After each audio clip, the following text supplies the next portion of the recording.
जोरदार टाळ्यांनी स्वागत करूयात. मोदी भारत माता की जय. भारतीय जनता पार्टीचा महायुतीचा मन की बातच्या माध्यमातून प्रत्येक भारतीयाच्या मनाचा ठाव घेणारे, पवित्र चारित्र्य, संवेदनशील मन आणि करारी बाणा असणारे, जिनका नाम ही काफी है, जो मनुष्यों के नेता है, नरों में सर्वोत्तम है, श्रेष्ठ है, सम्मोहित करने वाले, दिलों पर राज करने वाले, अर्थात हमारे लाडले सम्माननीय प्रधानमंत्री जी श्रीमान नरेंद्र मोदी जी. इसी के साथ में श्री अनूप जी अग्रवाल, श्री गजेंद्र जी अंपाळकर, श्री बबनराव जी चौधरी, श्री राम भदाने जी यांना विनंती करते की त्यांनी जयकुमार भाऊ रावल विद्यमान आणि ओम प्रकाश खंडेलवाल त्यांना विनंती करते की विद्यमान प्रधानमंत्री आदरणीय श्री नरेंद्र जी मोदी यांचा सत्कार करून या सभेत त्यांचं सहर्ष स्वागत करायचं आहे, जिन्होंने अपने कार्यों से भारत को एक प्रभावशाली और विकासशील देश बनाया है. उनके नेतृत्व में भारत को प्रमुख दर्जा मिला है.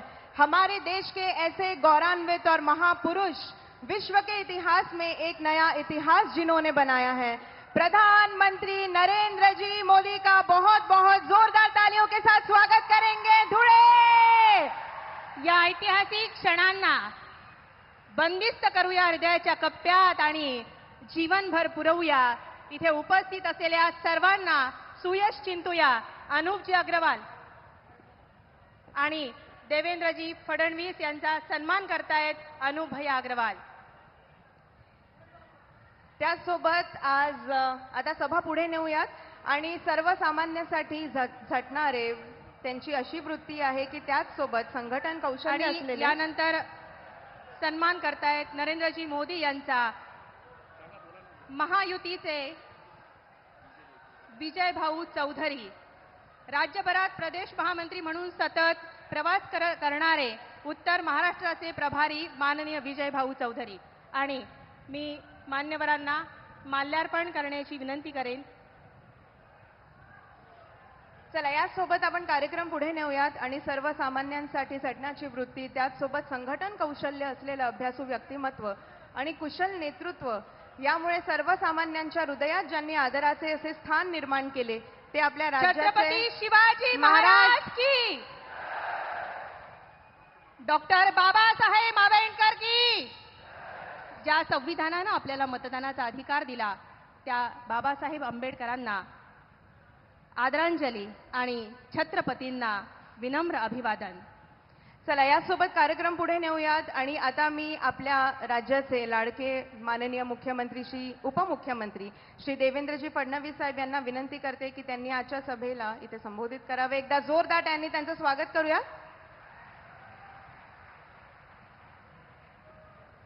भारत माता की, छत्रपती शिवाजी महाराज की, धर्मवीर छत्रपती संभाजी महाराज की, जय भवानी, जय भवानी. हिंदवी स्वराज्याचे सरसंस्थापक छत्रपती शिवरायांना मानाचा मुजरा करतो. भारतीय राज्यघटनेचे शिल्पकार भारतरत्न डॉक्टर बाबासाहेब आंबेडकर यांना मानवंदना अर्पित करतो आणि धुळे जिल्ह्याच्या वतीनं अखिल विश्वातील सर्वाधिक लोकप्रिय नेते आणि आपल्या सर्वांचे लाडके प्रधानमंत्री माननीय नरेंद्र मोदीजी यांचं मनापासून स्वागत करतो.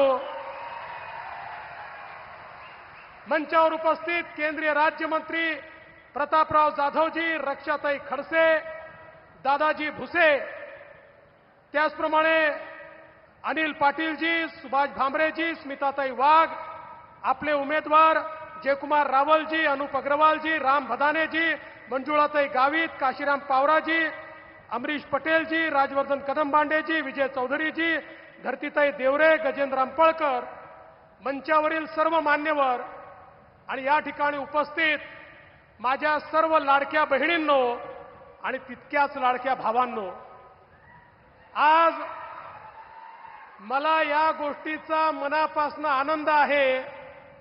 महाराष्ट्राच्या निवडणुकीमध्ये माननीय मोदीजींच्या प्रचाराची सुरुवात खानदेशाच्या धुळ्यातनं होते आहे ही आपल्याकरता अत्यंत आनंदाची गोष्ट आहे. आणि ही सुरुवात धुळ्यातनं याकरता केली की माननीय मोदीजींच्या नेतृत्वामध्ये गेल्या 10 वर्षात जे काम झालेलं आहे त्यामुळे पुढच्या 5 वर्षामध्ये आमचा धुळे जिल्हा हा महाराष्ट्रातला नंबर 1चा जिल्हा होणार आहे. आज आपण पाहतोय ज्या प्रकारे सुलवाडे जामफळच्या माध्यमातनं या जिल्ह्याच्या प्रत्येक शेतीला पाणी जात आहे. शेतकऱ्यांच्या बांधापर्यंत पाणी पोचवण्याचं काम माननीय मोदीजींच्या आशीर्वादाने या धुळे जिल्ह्यामध्ये होत आहे. आणि दुसरीकडे अक्कलपाडा धरणाची उंची वाढवून त्या ठिकाणी आमच्या धुळे शहराला पिण्याच्या पाण्याची त्या ठिकाणी कधीच टंचाई भासणार नाही अशा प्रकारचं काम होताना आपल्याला पाहायला मिळत आहे. माननीय मोदीजींच्या नेतृत्वामध्ये मनमाड इंदोर रेल्वेच्या माध्यमातून एक अशा प्रकारचं सेंटर आता धुळ्यामध्ये तयार होत आहे की या ठिकाणी Mumbai industrial corridor, Nardana MIDC, Dhule Manmad railway या सगळ्या लोकांचं एकत्रित जर विचार केला तर महाराष्ट्राचं पुढचं इंडस्ट्री आणि लॉजिस्टिक्सचं सेंटर कुठलं असेल तर ते हा धुळे जिल्हा असेल. अशा प्रकारची अवस्था आपल्याला पाहायला मिळते आहे. मोदीजींनी 6 राष्ट्रीय महामार्ग या धुळ्याला दिले आणि म्हणून ज्या धुळ्याला मोदीजींनी नंबर 1 करण्याचा चंग ठेवला त्याच धुळ्यापासनं मोदीजींच्या सभेची सुरुवात आपण या ठिकाणी केली आहे. आणि मला विश्वास आहे, सांगू ना मोदीजींना, या धुळे जिल्ह्यात आपण 100% रिझल्ट देणार आणि 5ही जागा आपल्या महायुतीच्या या ठिकाणी निवडून येणार. बंधू भगिनींनो, तुमच्या आशीर्वादानं राज्यामध्ये एकनाथराव शिंदेजींच्या नेतृत्वातलं आपलं सरकार आज एकीकडे लाडक्या बहिणींना मदत करताय. लाडक्या बहिणींना 1500 रुपये त्या ठिकाणी देताय. आमच्या मुलींना मोफत शिक्षण देताय. आमच्या महिलांना एसटीचा प्रवास मोफत देताय. त्या ठिकाणी वेगवेगळ्या प्रकारच्या योजना करताय. मोदीजींच्या नेतृत्वात लखपती दीदी तयार करताय. आणि दुसरीकडे शेतकऱ्यांच्या पाठी उभी असलेलं आपलं सरकार 1 रुपयामध्ये 8000 कोटी रुपयाचा पीक विमा देत आहे. आणि त्यासोबत आमच्या शेतकऱ्यांचं वीज बिल पूर्णपणे माफ करून शेतकऱ्यांना वीज बिलातनं मुक्ती देण्याचं काम हे आपल्या सरकारने केलं आहे. आणि चिंता करू नका, पुढचे 5 वर्ष माझ्या शेतकऱ्यांना वीज बिलातनं मुक्ती ही आपल्या सरकारने दिलेली आहे.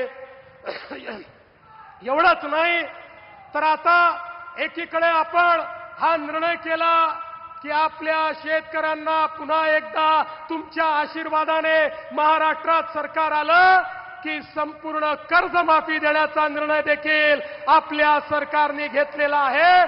आणि त्यासोबत कधी जर MSP मध्ये बाजारभाव जर कमी झाला MSP पेक्षा तर भावांतर योजना राबवून त्या माध्यमातून शेतकऱ्यांच्या खात्यात थेट पैसे देण्याचा निर्णय देखील आपल्याच सरकारने या ठिकाणी घेतलेला आहे. सांगण्यासारख्या गोष्टी खूप आहेत. आमच्या लाडक्या भावांना 10 लाख रोजगाराच्या संधी आपण देतोय. वेगवेगळ्या योजनांच्या माध्यमातून सगळ्या समाजाला घेऊन आपण पुढे चाललो आहे. पण बंधू भगिनींनो, हे सगळं करत असताना एकीकडे आम्ही विकास करतोय, सर्व जाती धर्मांना सोबत घेऊन या महाराष्ट्राला पुढे नेतोय. पण दुसरीकडे आमच्या विकासाला उत्तर देता येत नाही म्हणून आमच्या विरोधकांनी लोकसभेपासनं एक नवीन स्ट्रॅटेजी आखली आणि या धुळ्यामध्ये ते वोट जिहाद करतायत. वोट जिहाद. अरे आमच्या धुळ्याच्या लोकसभेमध्ये आम्ही 1,90,000 मतांनी 5 मतदारसंघात पुढे गेलो. एकट्या मालेगाव सेंट्रलच्या आणि या धुळ्यातल्या वोट जिहादमुळे 4000 मतांनी आम्हाला पराजित व्हावं लागलं. आता मी तुम्हाला विनंती करण्याकरता आलोय. आता जागे झालो नाही तर नेहमी करता झोपावं लागेल. ही निवडणूक जागा होण्याची निवडणूक आहे. ही निवडणूक वोट जिहादचं उत्तर एकत्रितपणे मतदान करण्याची निवडणूक आहे. आणि म्हणून या निवडणुकीमध्ये आपले 5ही उमेदवार या ठिकाणी निवडून आणा एवढीच विनंती करतो आणि माझं बोलणं संपवतो. धन्यवाद. जय हिंद, जय महाराष्ट्र. धन्यवाद सर. आणि आमंत्रित करूया विचारामृतात न्हावून निघूया अलौकिक तेजाने झळाळणारे, समृद्ध वाणीचे धनी असणारे, आपल्या धीर गंभीर आवाजाने सर्वांच्या हृदयाचा ठाव घेणारे, ज्यांच्या नजरेत विश्वसनीय प्रेम आहे, जे दृढ निश्चयी आहेत, जे सहनशील आहेत, सनातन धर्माचे आधारस्तंभ, श्रीमंत योगी, देशाचे नवयुग प्रवर्तक, दैवी युग पुरुष, हमारे देश के सम्माननीय प्रधानमंत्री विकास पुरुष श्री नरेंद्र जी दामोदर दास मोदी जी. मोदी जी देश के ही नहीं विश्व नेताओं में से भी एक विख्यात मुखर वक्ता हैं.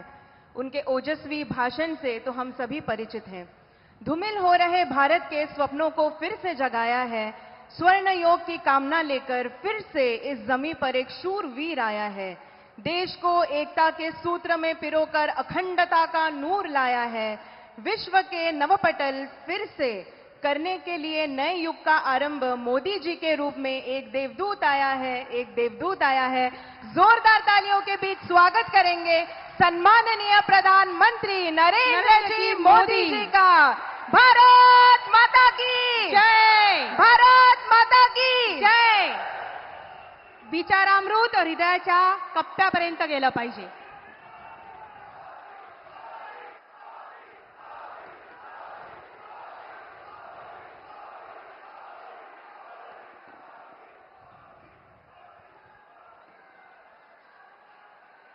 भारत माता की, भारत माता की. माता एकवेरा देवी आणि यहां मोगी माता चरणी मी कोटी कोटी नमन करतो. धुळ्यातील सर्वांना राम राम. आज एक बार फिर मुझे भगवान खंडोबा का आशीर्वाद लेने का सौभाग्य मिल रहा है. धुळे की ये धरती और महाराष्ट्र से मेरा अपनापन आप सब भली भांति जानते हैं. महाराष्ट्र से मैंने जब भी कुछ मांगा है, महाराष्ट्र के लोगों ने दिल खोलकर मुझे अपना आशीर्वाद दिया है.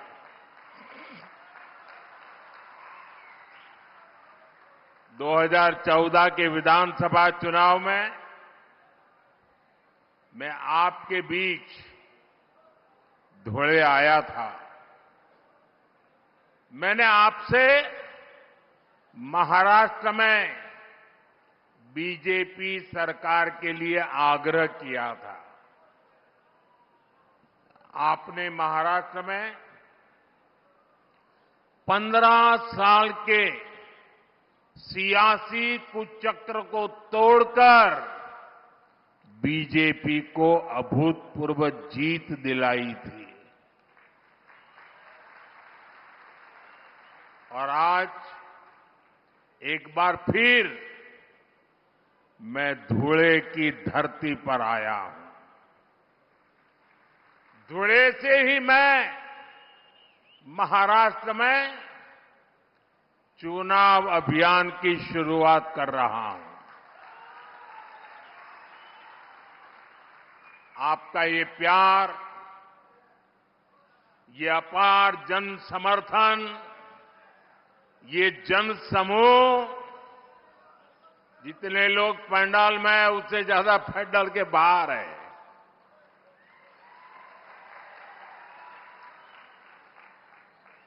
उधर तो उनको पर्दे भी खोल देने पड़े। ये जन समूह, ये उत्साह, ये उमंग वाकई अभिभूत कर देता है। हम सभी को, भाजपा को, महायुति को, महायुति के एक एक उम्मीदवार को आपके आशीर्वाद चाहिए। मैं आपको विश्वास दिलाता हूं, पिछले 2.5 वर्षों में महाराष्ट्र के विकास को जो गति मिली है, उसे रुकने नहीं दिया जाएगा। अगले 5 वर्ष महाराष्ट्र की प्रगति को एक नई ऊंचाई पर ले जाएंगे। महाराष्ट्र को जो सुशासन चाहिए, वो सिर्फ महायुति की सरकार ही दे सकती है। और उधर देखिए, महाअगाड़ी की गाड़ी में वैसे भी ना पहिए हैं, ना ब्रेक है, और ड्राइवर की सीट पर बैठने के लिए भी झगड़ा हो रहा है। और चारों तरफ से भांति भांति के हॉर्न सुनाई दे रहे हैं। साथियों, राजनीति में आने पर हर किसी का अपना एक लक्ष्य होता है। हम जैसे लोग जनता को ईश्वर का रूप मानते हैं, जनता की सेवा के लिए राजनीति में आए हैं। वही कुछ लोगों की राजनीति का आधार है लोगों को लूटना। जब लोगों को लूटने की नीयत वाले महाअगाड़ी जैसे लोग सरकार में आ जाते हैं, तो वो विकास ठप कर देते हैं। हर योजना में भ्रष्टाचार करते हैं। आपने महाअगाड़ी वालों के धोखे से बनी सरकार के 2.5 साल देखे हैं।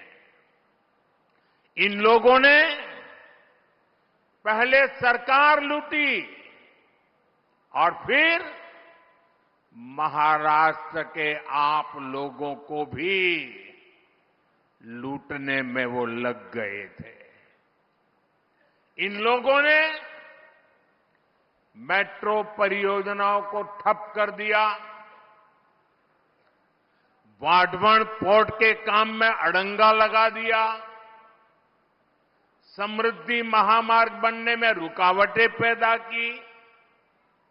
अगाड़ी वालों ने हर उस योजना पर रोक लगा दी जिसे महाराष्ट्र के लोगों का भविष्य निश्चित उज्जवल होने वाला था। साथियों, ये हालत तब बदले जब आपके आशीर्वाद से यहां महायुति की सरकार बनी। महायुति के 2.5 वर्षों में महाराष्ट्र ने विकास के नए रिकॉर्ड बनाए। शिंदे जी की कमान में 2.5 वर्षों में महाराष्ट्र को उसका गौरव वापस मिला है। विकास का भरोसा वापस मिला है। और इसलिए मैं महाराष्ट्र के मतदाताओं से आग्रहपूर्वक कहूंगा, आप सबको याद रखना है, भाजपा महायुती आहे तर गती आहे, महाराष्ट्राची प्रगती आहे। साथियों, मैं आज महायुति को बहुत बहुत बधाई देना चाहता हूं। महायुति ने महाराष्ट्र को नई समृद्धि देने वाला वचननामा जारी किया है। महायुति के 10 संकल्पों की बहुत चर्चा हो रही है। शिंदे जी, मेरे मित्र देवेंद्र फडणवीस जी और अजित पवार जी ने जनता के सुझावों से ये शानदार वचननामा तैयार किया है। महायुतीचा वचननामा विकासाची वाढेल गती, महाराष्ट्राची होणार हमखास प्रगती। महायुति के इस वचननामे में, इस घोषणा पत्र में हर वर्ग की आर्थिक प्रगति की योजना है, समानता का भाव है, सुरक्षा का एहसास है और सबको साथ लेकर चलने का विश्वास है। इसमें महाराष्ट्र के भविष्य का रोड मैप है। मैं ऐसे जन कल्याणकारी वचननामे के लिए महाराष्ट्र की जनता को भी विशेष रूप से बधाई देता हूं। महायुति का वचननामा विकसित महाराष्ट्र का आधार बनेगा, विकसित भारत का आधार बनेगा। साथियों, यहां इतनी बड़ी संख्या में हमारी माताएं, बहनें, बेटियां आई हैं, दूर दूर तक मैं देख रहा हूं। विकसित महाराष्ट्र, विकसित भारत के लिए हमारी बहनों, बेटियों का जीवन आसान बनाना, उन्हें सशक्त करना बहुत जरूरी है। जब महिलाएं आगे बढ़ती हैं तो पूरा समाज तेजी से प्रगति करता है। इसलिए पिछले 10 वर्षों में केंद्र सरकार ने महिलाओं को केंद्र में रखकर अनेक बड़े बड़े फैसले लिए हैं।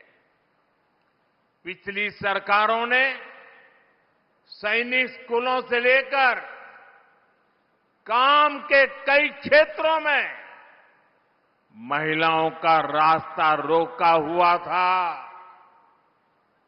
ये मोदी है, उसने वो सारे बंधन हटाए, महिलाओं को ज्यादा से ज्यादा क्षेत्रों में काम के अवसर दे दिए, सारे दरवाजे खोल दिए। हमने नारी शक्ति बंधन अधिनियम के जरिए विधानसभाओं और संसद में महिलाओं को आरक्षण का अधिकार दिया। शौचालय से लेकर गैस सिलेंडर तक हर योजना के केंद्र में हमारी माताएं, बहनें ही रही है।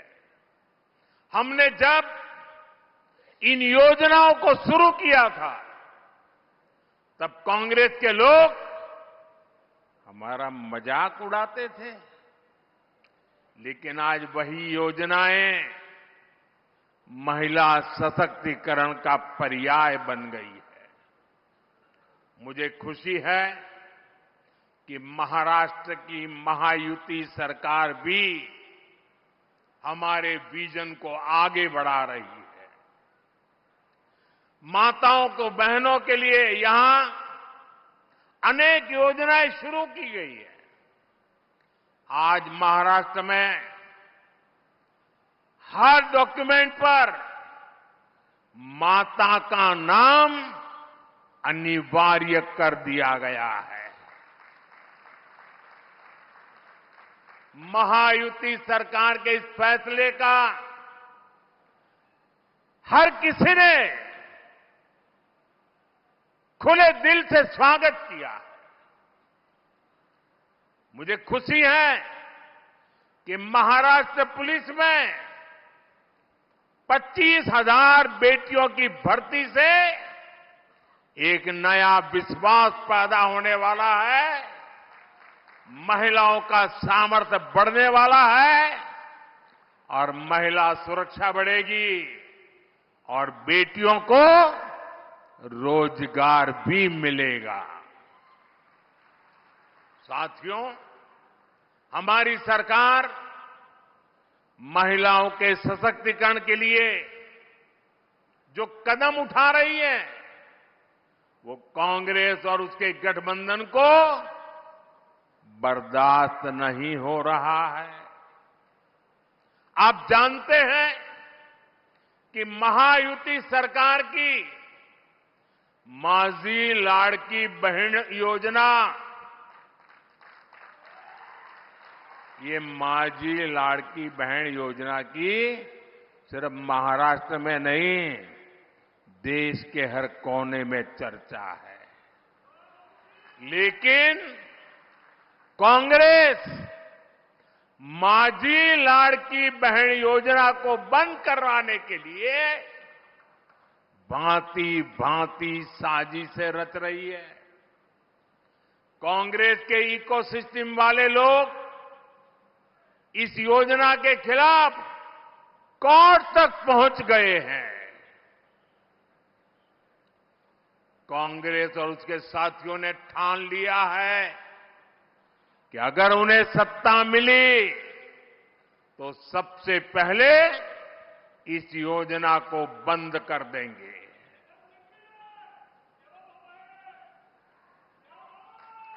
मैं जरा आपसे पूछना चाहता हूं,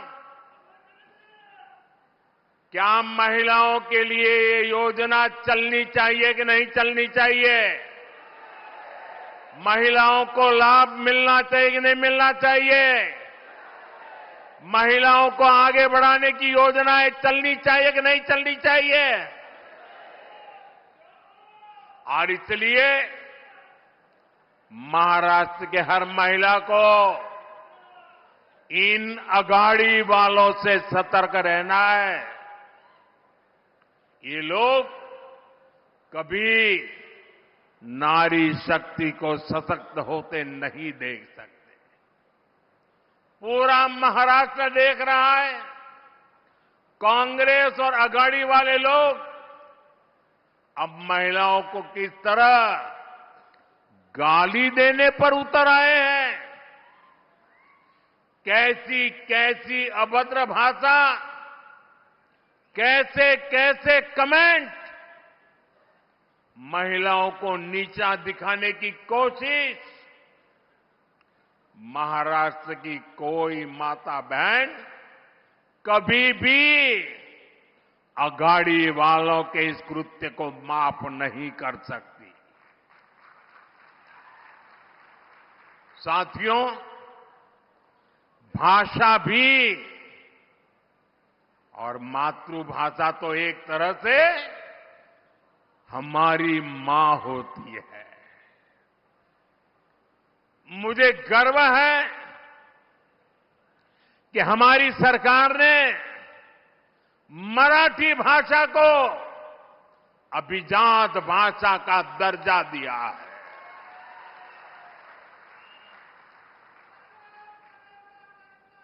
इस फैसले के बाद मुझे देश और दुनिया भर के मराठी भाषी लोगों के संदेश मिल रहे हैं। लोग इस फैसले से भावुक हैं। ये उनका वर्षों पुराना सपना था, जिसे हमारी सरकार ने पूरा किया है। भाइयों और बहनों, मराठी भाषा को अभिजात भाषा का दर्जा मिले, ये दशकों से महाराष्ट्र के लोगों की इच्छा थी, मांग थी। कांग्रेस पार्टी ने महाराष्ट्र में भी राज किया है, केंद्र में भी राज किया है और केंद्र में महाराष्ट्र में एक साथ भी राज किया है, सरकारें चलाई। लेकिन मराठी को अभिजात भाषा का दर्जा मिले, इन्हें इसकी जरूरत नहीं लगी। इन्होंने हमेशा मराठी भाषा के सम्मान की मांग को अनदेखा किया। उन्हें अब भी परेशानी हो रही है। ये काम मोदी ने कैसे कर दिया? मोदी ने क्यों कर दिया? महाराष्ट्र के नाम पर राजनीति करने वाले अघाड़ी वालों का यही असली चेहरा है। साथियों, महाराष्ट्र में डबल इंजन सरकार ने कैसे काम किया है, ये आज पूरी दुनिया भी देख रही है। आज विदेशी निवेश में, नए अवसरों में महाराष्ट्र पहली पसंद है। लगातार 2 साल तक महाराष्ट्र विदेशी निवेश में नंबर 1 रहा है। इस साल के पहले 3 महीने में 50% से ज्यादा, 50% से ज्यादा विदेशी निवेश अकेले मेरे महाराष्ट्र में आया है। महाराष्ट्र को सभी निवेश परियोजनाओं में प्राथमिकता दी जा रही है। इलेक्ट्रॉनिक वाहन परियोजना, ग्रीन एनर्जी और सोलर प्रोजेक्ट, स्टील प्रोजेक्ट, ऐसे कितने ही प्रोजेक्ट महाराष्ट्र के अलग अलग हिस्सों में स्थापित किए जा रहे हैं।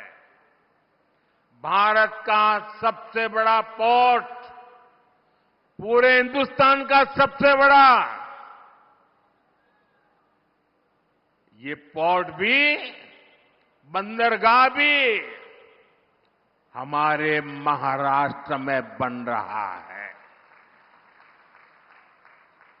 इंफ्रास्ट्रक्चर के बड़े प्रोजेक्ट से महाराष्ट्र में नए अवसर तैयार हो रहे हैं।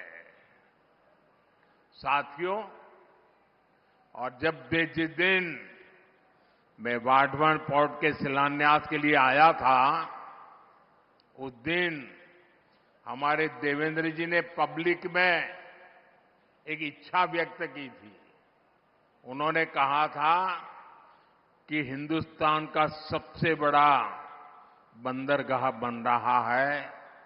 मोदी जी इतना सारा कर रहे हो, हजारों करोड़ लगा रहे हो, तो वहां एक एयरपोर्ट भी बना देना। उस दिन तो मैं चुप रहा था, लेकिन भाइयों बहनों, जैसे ही आचार संहिता खत्म होगी, जैसे ही महाराष्ट्र में महायुति की शपथ विधि हो जाएगी, मैं महाराष्ट्र सरकार के साथ बैठ करके देवेंद्र जी की इच्छा कैसे पूरी हो, इस बात के लिए काम करूंगा।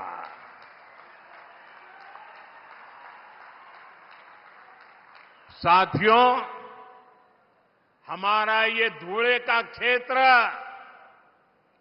औद्योगिक विकास का गढ़ रहा है और अभी देवेंद्र जी ने धुले का क्या बढ़िया वर्णन किया। देश में बहुत कम जिले हैं जिनको इतनी सारी सौगात एक ही इलाके में मिली होगी। ये टेक्सटाइल का भी बड़ा केंद्र है और मुंबई दिल्ली इंडस्ट्रियल कॉरिडोर से भी जुड़ा हुआ है। धुले की कनेक्टिविटी यहां के विकास के लिए बहुत जरूरी है। इसलिए धुले के इंफ्रास्ट्रक्चर और कनेक्टिविटी पर हजारों करोड़ रुपए खर्च किए जा रहे हैं। धुले सोलापुर हाईवे का काम जारी है।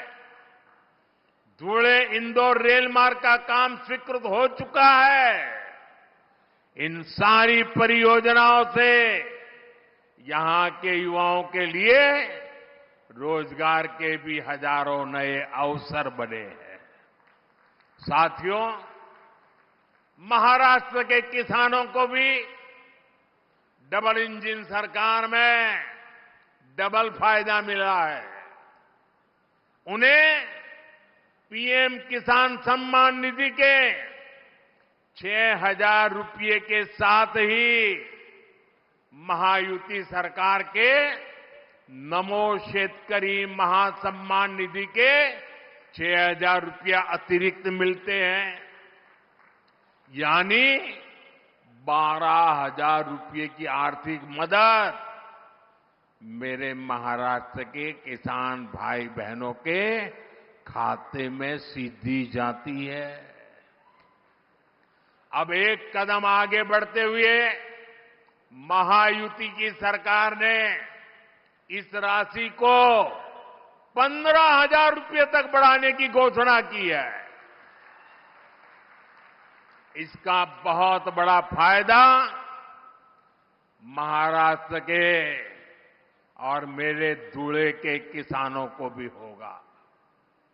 केंद्र सरकार ने पिछले 10 वर्षों में किसानों के लिए जो काम किए हैं, उनसे कांग्रेस के खोदे गए गड्ढों को भरने में काफी मदद मिली है। आज किसानों के पास फसल बीमा की सुरक्षा है। किसानों को सस्ती बिजली के लिए सोलर पंप दिए जा रहे हैं। किसान की फसलों की खरीदारी भी आज रिकॉर्ड स्तर पर हो रही है। फसलों पर एमएसपी के दाम भी लगातार बढ़ाए गए हैं। यही बीजेपी और महायुति का संकल्प भी है और हमारा किसान खुशहाल हो और देश समृद्ध बने। साथियों, यहां धुले और आसपास के क्षेत्र में बड़ी संख्या में मेरे आदिवासी भाई बहन रहते हैं। सूरत के तो हम पास पड़ते हैं जी, आपके बिल्कुल एकदम सीधे पड़ोसी हैं और इसलिए मैं इस इलाके से भी काफी परिचित रहा। बीजेपी ने हमेशा सबका साथ सबका विकास की नीयत से काम किया है। इस संकल्प का प्रमुख हिस्सा हमारा आदिवासी समाज भी है। ये वो समाज है जिनका देश की आजादी में, देश के विकास में महत्वपूर्ण योगदान रहा है। लेकिन कांग्रेस और उसके साथियों ने कभी आदिवासी गौरव, आदिवासी स्वाभिमान पर ध्यान नहीं दिया।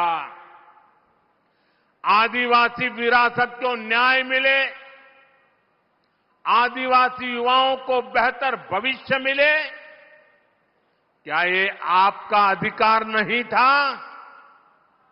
लेकिन इस काम में दशकों लग गए। जब अटल बिहारी वाजपेयी जी के नेतृत्व में बीजेपी की सरकार आई, तब अलग आदिवासी मंत्रालय बना। तब पहली बार आदिवासी हितों को, इस समाज की अपेक्षाओं को महत्व मिला। हमारी सरकार ने भगवान बिरसा मुंडा की जयंती पर जनजातीय गौरव दिवस की शुरुआत की है। इसका मकसद यही है कि आदिवासी परंपरा को पहचान मिले। इस बार 15 नवंबर से अगले 1 वर्ष तक हम भगवान बिरसा मुंडा की 150वीं जन्म जयंती मनाएंगे।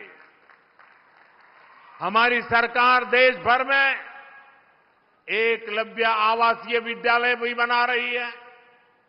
इन विद्यालयों में हमारे आदिवासी बेटे बेटियां पढ़ रहे हैं। हमने जल, जंगल, जमीन का हक सुरक्षित किया। वन उपज का लाभ आदिवासी समाज को मिले, इसके लिए हमने इस समाज को उसके अधिकार दिए। बीजेपी के ही प्रयासों से पहली बार एक आदिवासी महिला द्रौपदी मुर्मू जी देश की पहली आदिवासी राष्ट्रपति बनी। और पूरे देश ने देखा है कि कैसे कांग्रेस और उसके साथियों ने द्रौपदी मुर्मू जी को हराने के लिए पूरी शक्ति लगा दी थी। आए दिन ये लोग द्रौपदी जी का अपमान करते हैं और ये इनकी पुरानी आदत है। बाबा साहब आंबेडकर को हराने के लिए नेहरू समेत ने ताकत लगा दी थी। आज से 25-30 साल पहले बाबा साहब आंबेडकर को नीचा दिखाना ये कांग्रेस का रोज का काम था और वैसा ही उन्होंने द्रौपदी मुर्मू जी के साथ किया। साथियों, आज मैं आपको और पूरे देश को कांग्रेस और उसके साथियों की एक बहुत खतरनाक साजिश से आगाह करने के लिए आया हूं और इस आदिवासी क्षेत्र में आया हूं। तब मेरा ये कर्तव्य बनता है इस खतरनाक खेल से मैं महाराष्ट्र को, देश को, मेरे आदिवासी भाई बहनों को सजग करूं। कांग्रेस द्वारा एक जाति को दूसरी जाति से लड़ाने का खतरनाक खेल खेला जा रहा है और ये खेल इसलिए खेला जा रहा है क्योंकि कांग्रेस कभी दलितों, पिछड़ों, आदिवासियों को आगे बढ़ते नहीं देख सकती। यही कांग्रेस का इतिहास है। आजादी के समय हमारे बाबा साहब आंबेडकर ने बहुत कोशिश की थी कि शोषितों, वंचितों को आरक्षण मिले, लेकिन नेहरू जी अड़े हुए थे कि किसी भी कीमत पर दलितों, पिछड़ों, आदिवासियों को आरक्षण नहीं दिया जाएगा। बहुत मुश्किल से बाबा साहब दलितों और आदिवासियों के लिए आरक्षण का प्रावधान करा पाए उनको लड़ाई लड़नी पड़ी। नेहरू जी के बाद इंदिरा जी आई, उन्होंने भी आरक्षण के खिलाफ ऐसा ही रवैया जारी रखा। उनका भी मकसद यही था कि किसी भी कीमत पर एससी, एसटी, ओबीसी को प्रतिनिधित्व न मिल पाए। ये लोग चाहते थे कि एससी, एसटी, ओबीसी हमेशा कमजोर रहे। इंदिरा जी के बाद राजीव गांधी आए, उनकी भी सोच और अप्रोच अपने खानदान से अलग नहीं थी। राजीव गांधी ने भी ओबीसी आरक्षण का खुल करके विरोध किया था। ये लोग जानते थे कि एससी, एसटी, ओबीसी अगर ये समाज मजबूत हो गया तो उनकी राजनीति की दुकान का शटर गिर जाएगा। राजीव गांधी के बाद अब इस परिवार की चौथी पीढ़ी इस खतरनाक भावना के साथ उनके युवराज काम कर रहे हैं। कांग्रेस का एकमात्र एजेंडा है किसी भी तरह एससी समाज की एकता को तोड़ो, एसटी समाज की एकता को तोड़ो, ओबीसी समाज की एकता को चकनाचूर कर दें। कांग्रेस चाहती है कि एससी समाज अलग अलग जातियों में बिखरा रहे ताकि एससी समाज की सामूहिक शक्ति कमजोर पड़ जाए। कांग्रेस चाहती है कि ओबीसी समाज भी अलग अलग जातियों में बटा रहे ताकि ओबीसी के तौर पर उनकी जो एकजुटता की पहचान बनी है, ये ओबीसी अगर ओबीसी रहे तो उनकी ताकत बढ़ जाएगी। ये ताकत न बढ़े इसलिए ओबीसी समाज को भी जातियों में बिखेर दो। इसलिए वो ओबीसी को भी अलग अलग जातियों में बांटने का खेल कर रही है।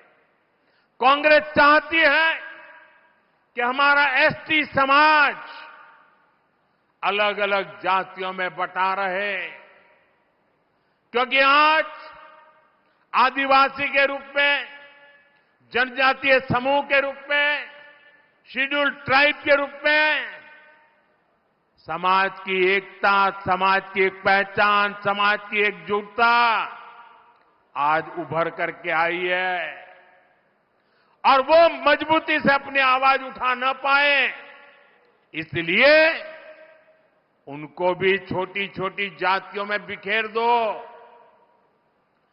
यहां धुले के इस क्षेत्र में हमारे भील गरासिया, कोकना, कोकनी, कोली महादेव, डोंगर कोली, वारली, ठाकर, कोली ठोर, टोकरे कोली, गमीत, गमता, गवीत, पारगी, कटकरी, धानका, तड़वी, तैतरिया, ऐसी आदिवासी जातियां रहती है।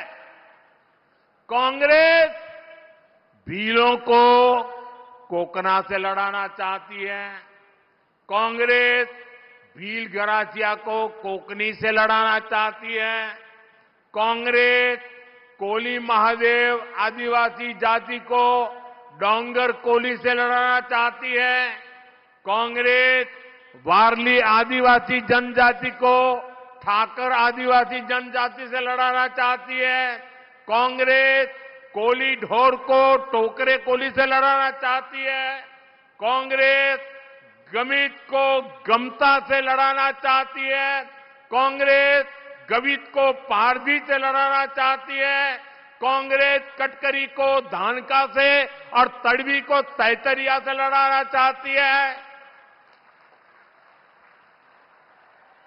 साथियों, आदिवासी की पहचान, जनजातीय समाज की पहचान, शेड्यूल्ड ट्राइब की एकता, इसको तोड़ने में कांग्रेस लगी हुई है। आदिवासी जातियों की एकजुटता कांग्रेस को फूटी आंख नहीं सुहाती। कांग्रेस का एजेंडा है कि देश भर की आदिवासी जातियां आपस में लड़ती रहे, उनकी सामूहिक आदिवासी ताकत खत्म हो जाए। कांग्रेस ने जब धर्म के नाम पर ऐसे ही साजिशें रची थी तो देश का बंटवारा हो गया था। अब कांग्रेस एससी, एसटी, ओबीसी समाज की एक जाति को दूसरे के खिलाफ खड़ा कर रही है। भारत के खिलाफ इससे बड़ी साजिश कोई और नहीं हो सकती। आप मुझे बताइए, आदिवासी जब एकजुट रहेगा तो उसकी ताकत बढ़ेगी कि नहीं बढ़ेगी? ताकत बढ़ेगी कि नहीं बढ़ेगी? अलग अलग जातियों में टूटने से आप सोचिए कमजोर हो जाएंगे कि नहीं हो जाएंगे।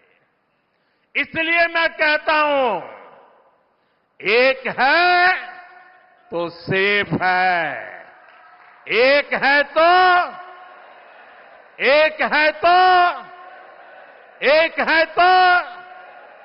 हमें एकजुट रहकर कांग्रेस के खतरनाक खेल को नाकाम करना है और विकास के रास्ते पर आगे बढ़ते रहना है। साथियों, आजादी के बाद महात्मा गांधी कांग्रेस को खत्म करना चाहते थे। उन्होंने कहा था, अब आजादी मिल गई, कांग्रेस को बिखेर दो। उन्हें कांग्रेस को लगने वाली बीमारी का अंदाजा था।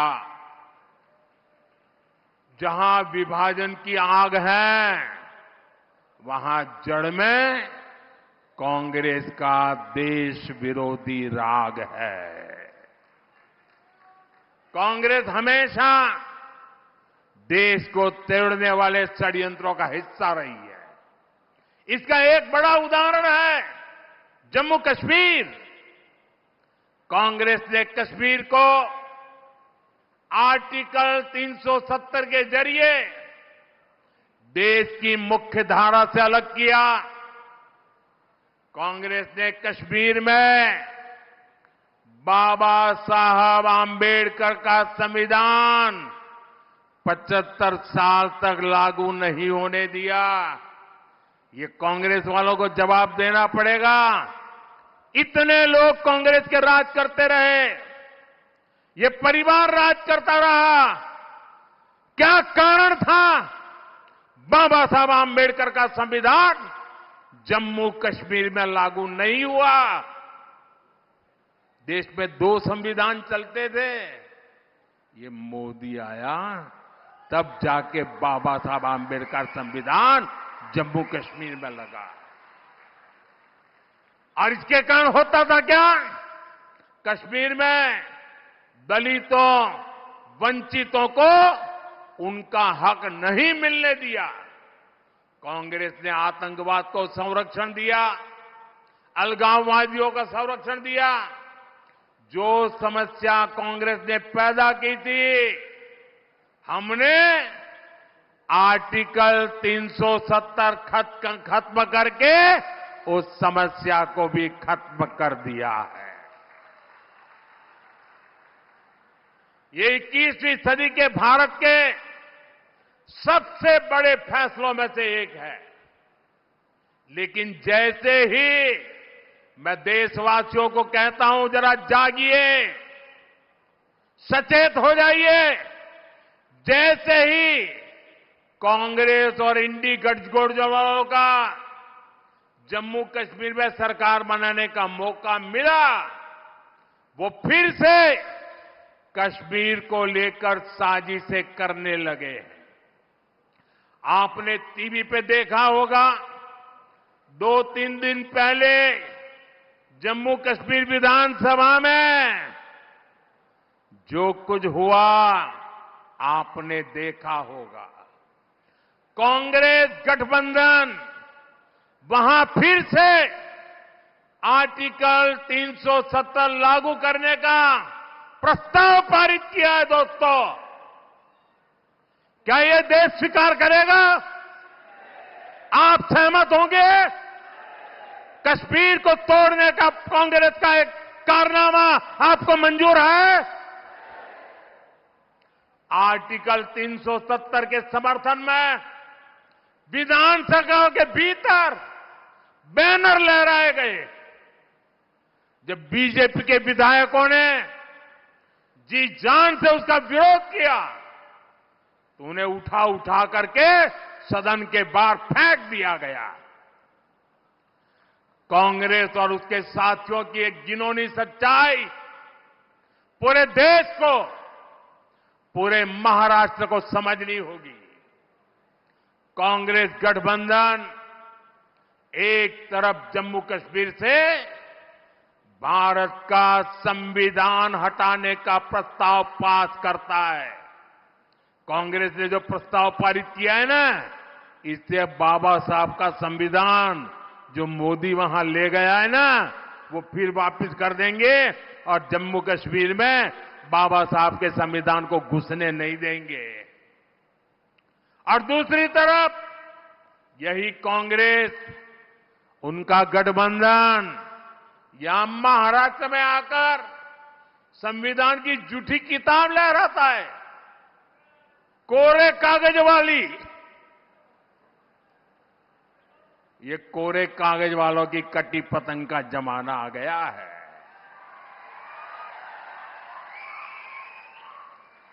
कांग्रेस गठबंधन एक तरफ जम्मू कश्मीर में दलितों को मिला अधिकार छीनने का प्रस्ताव पास करता है, वहीं दूसरी तरफ महाराष्ट्र में दलितों के अधिकार के नाम पर झूठ फैलाना, गुमराह करना, उनको भड़काने का काम कर रही है।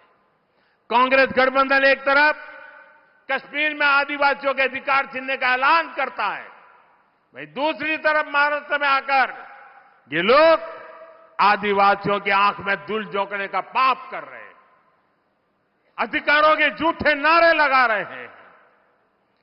आजादी के 75 साल बाद जम्मू कश्मीर में बाबा साहब का संविधान लागू हुआ है, लेकिन ये कांग्रेस और उसके साथियों को ये बर्दाश्त नहीं हो रहा है। मैं कांग्रेस और यहां अगाड़ी वाले लोगों से कहना चाहता हूं, पाकिस्तान के एजेंडे को देश में बढ़ावा देने की कोशिश मत करो।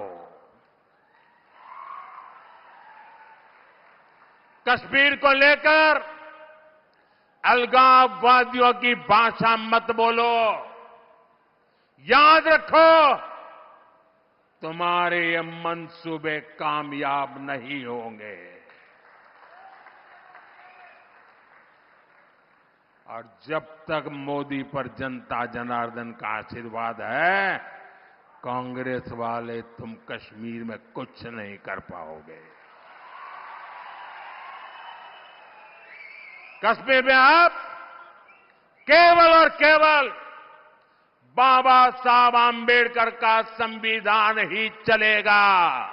ये मोदी का फैसला है। दुनिया की कोई ताकत अब कश्मीर में आर्टिकल 370 की वापसी नहीं करा सकती। साथियों, महाराष्ट्र आर्थिक प्रगति के रास्ते पर तेजी से आगे बढ़ रहा है। महायुति की सरकार हर वर्ग के विकास को लेकर प्रतिबद्ध है। आज प्रदेश में इंफ्रास्ट्रक्चर के जो काम हो रहे हैं, जन कल्याण की जो योजनाएं चल रही है, महिलाओं, युवाओं, आदिवासियों के हित को प्राथमिकता दी जा रही है, उन पर रुकावट नहीं आने देनी है, रोक नहीं होने देनी है, गति को धीमे नहीं होने देना है। इसलिए आप सभी को महायुति के पक्ष में मजबूती से खड़े रहना है। मैं विश्वास के साथ कह सकता हूं कि महायुति आपके परिवार, आपके बच्चों के भविष्य के लिए काम करती रहेगी।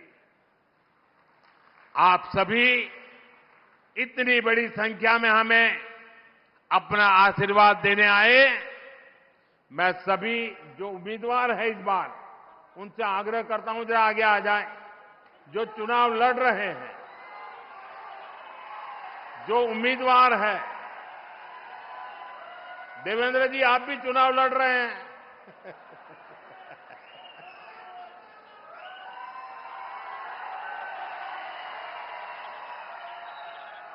मेरे साथ बोलिए भारत माता की, भारत माता की, भारत माता की।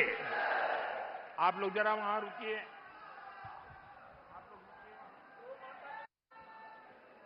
तोड़ना है हर पिंजरा, मेरी उड़ान अभी बाकी है। तोड़ना है हर पिंजरा, मेरी उड़ान अभी बाकी है। मंजिलें जमी भर नहीं, आसमान अभी बाकी है। लहरों का थमना नहीं, समंदर की बेबसी। बाहर खामोशी सही, भीतर कई तूफान अभी बाकी है, कई तूफान अभी बाकी है. विजय असो. इथे उपस्थित सर्वांना राष्ट्रकार्यात सुयश मिळो अशी आई एकविरेच्या चरणी प्रार्थना करूया. चौथ्यांदा असं झालं आहे की स्वतः मोदीजी आज धुळ्यामध्ये आलेले आहेत आणि महायुती विजय संकल्प सभाची ही पहिली अशी सभा आहे जिथे मोदींजींचा चरणस्पर्श झाला आहे. तर एकदा जोरदार होऊन जाऊ द्यात. अब की बार मोदी सरकार